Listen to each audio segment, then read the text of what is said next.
Kepada Tuan dan Puan, para anggota DPR yang terhormat, apa kabar hari ini?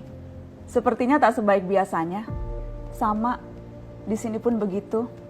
Kita semua memang sedang diuji. Hidup memang tak selalu baik, kan? Seperti kami-kami ini, Tuan dan Puan juga mungkin lebih banyak bekerja di rumah. Kalau lihat siaran sidang atau rapat terbuka di gedung DPR sekarang sih kelihatannya banyak kursi yang kosong. Tapi biasanya juga kosong kan ya? Tuan dan Puan anggota DPR yang terhormat. Saya perhatikan parlemen-parlemen negara lain fokus melawan corona.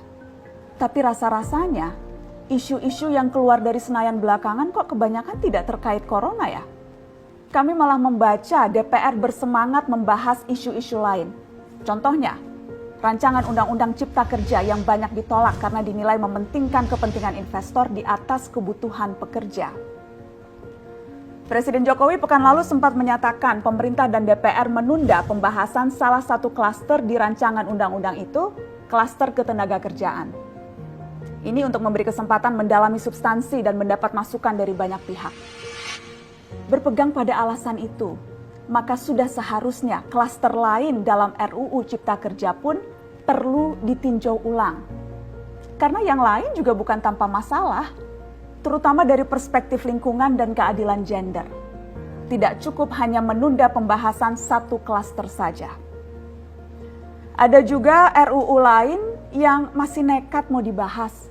Ada RUU KUHP yang tahun lalu diserbu unjuk rasa. Lalu RUU pemasyarakatan. Ada koruptor yang sudah ngebet pengen bebas kah? Apa kabar Pak Yasona?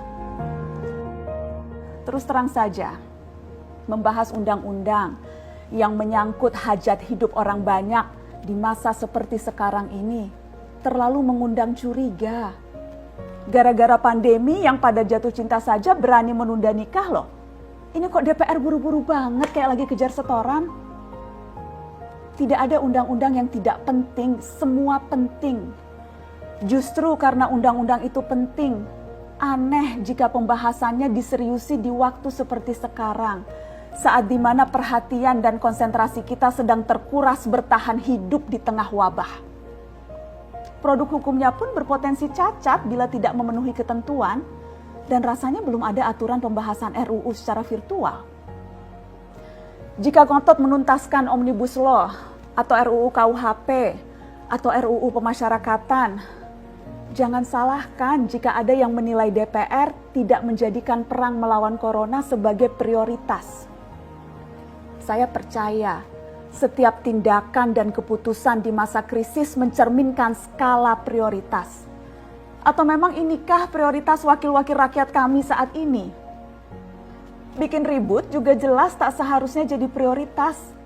Satgas COVID-19 DPR kemarin dikabarkan mengimpor jamu ilegal dari Tiongkok secara besar-besaran untuk pasien positif virus corona. Satgas kemudian membantah itu, katanya ini diproduksi di Jakarta dan merupakan sumbangan Wakil Ketua DPR RI Sufmi Dasko yang akan dibagikan gratis ke berbagai rumah sakit. Kemudian dikabarkan juga jamunya mengandung bahan berbahaya dan belum terbukti klinis. Satgas lagi-lagi membantah, katanya sedang proses mendapatkan izin edar di Badan Pengawasan Obat dan Makanan. Sedang itu berarti belum kan ya? Tuan dan Puan yang terhormat, niat baik pun perlu proses yang baik. Proses yang semrawut hanya akan disusul polemik. Sementara sekarang kita sedang banyak-banyaknya menaruh harapan kepada negara. Tindak tanduk DPR salah benarnya akan selalu dilihat. Makanya sempat ramai juga warganet mengkritik Satgas COVID-19 DPR RI yang berfoto mengenakan APD saat hendak berkunjung ke rumah sakit darurat Wisma Atlet menyerahkan sumbangan DPR. Ini dinilai melukai hati masyarakat. Tenaga medis kita saja bertaruh nyawa benar karena kekurangan APD. Tidak ada yang meragukan jumlah sumbangan DPR. Kami yakin pasti banyak, namanya juga DPR, beli ribuan rapid test saja mampu, ngeborong jamu apalagi. Tapi ini soal rasa dan empati. Kecuali ya, kalau yang dipakai anggota DPR itu APD yang lain, alat pelindung dewan.